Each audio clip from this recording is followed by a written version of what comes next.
This is the godmother herself at the biggest of the corruption trials so far, last November. Xie Caiping got 18 years for illegal gambling, bribery and drug dealing.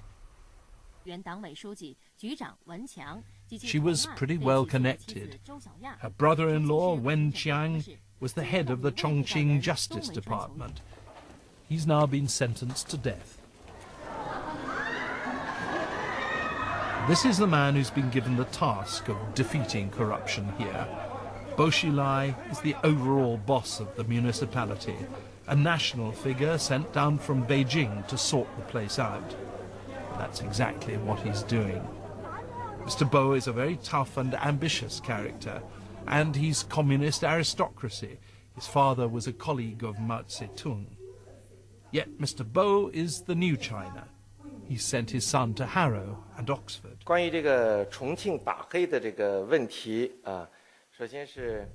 the people can decide whether my campaign against corruption is a success or not. It's not a question if I'm satisfied with the way the campaign is going. The public will have the final verdict.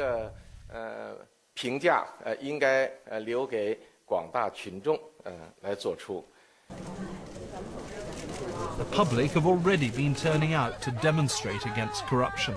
Officialdom in China likes to give the impression that these events, highly organized, are purely spontaneous. There's even a song in his praise, written and sung by a factory worker, Li Lei.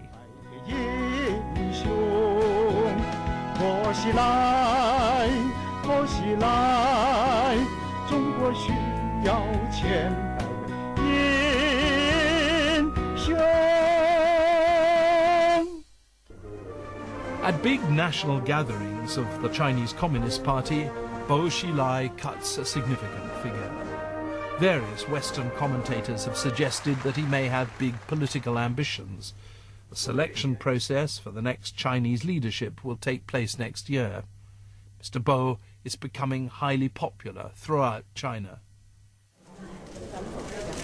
But is it possible that, in stamping down so hard on corruption, Bo Xilai has been bending the rules a bit too much in order to get convictions? A Beijing-based lawyer, Zhou Mingyong, who's defending one of the main figures in the latest trial, certainly thinks so.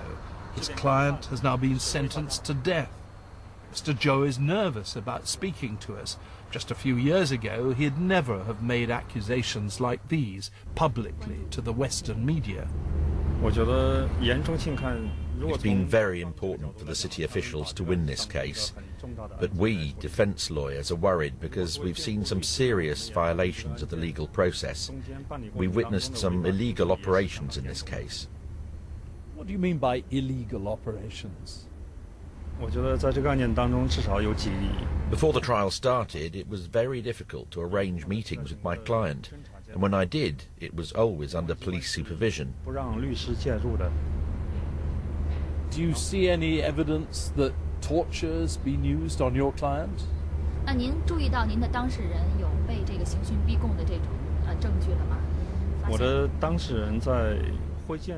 Even though the police were always present when I was meeting my client still gave me suggestions that he was being tortured during the investigation, during the questioning.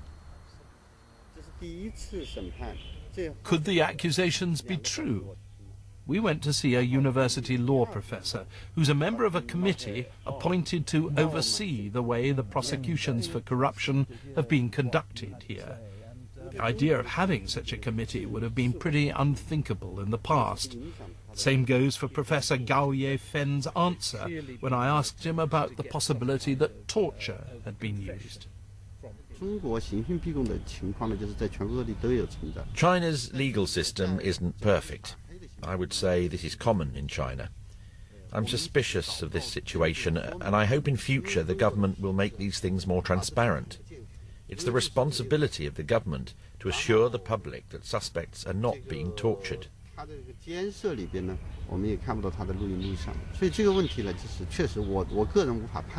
It does, though, have the air, doesn't it, slightly, of the results of having an energetic, tough-minded politician coming to a place and determined to root out the big problem as fast as he can. 这个是没有问题的。 I think you can definitely say that. You can see from what he says that things are moving on in Chongqing and in China generally. Not so with everything here. We soon began to realize that everywhere we went, a discreet silver Honda went with us. The car just behind you? Mm-hmm. Huh? Mm-hmm. Right. Yes, they're directly behind us. Yeah. Oh.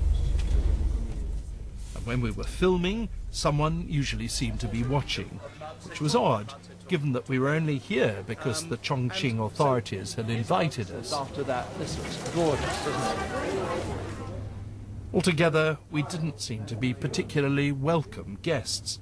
Bo Xilai, whom I'd met twice before, was too busy to see us. The mayor of Chongqing agreed to be interviewed and then cancelled at short notice. And when I gave a lecture organised by the British consulate in Chongqing about the Western media, none of the senior local journalists and officials who had accepted invitations turned up. One of them said it was too sensitive. The only people who came were media students. Two officials, the local government spokesman and the head of investment, did agree to see us.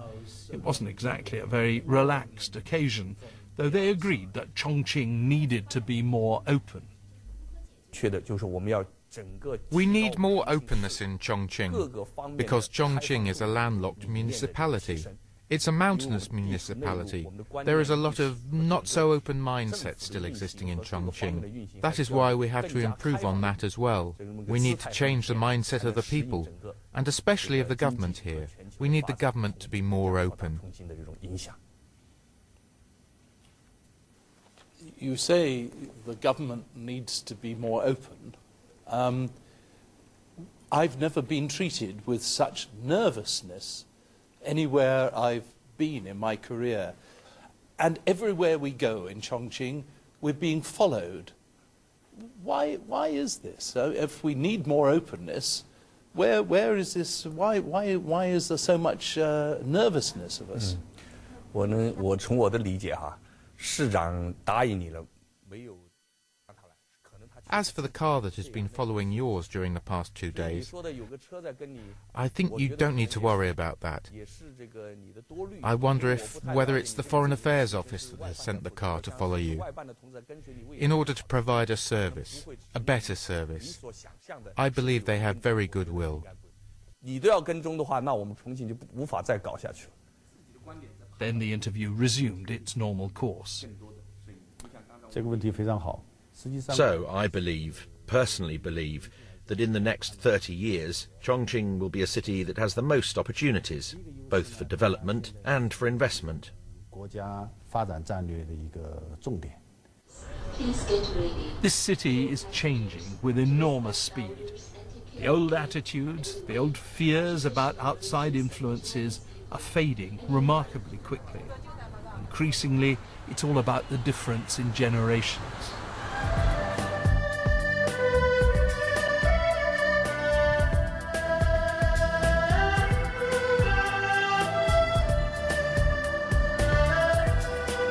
People like Deng Kai, princeling who's returned after 7 years in Britain, represent an entirely different way of thinking and doing things. Because China's standard of the past is quite different from the Western world, but now as China is adopting to the world, so does the people. So the young generations are the pioneer in this. He and his friends here formed a dining club called the Sea Turtles. In Chinese, this sounds the same as people who've come back from abroad. They're lively, irreverent, and hugely self-confident. Mentally, they've left the old China far behind. Here in Chongqing, as in cities right across the country, they represent the true political and economic future. It's a revolution. In 20 years, they'll be running China.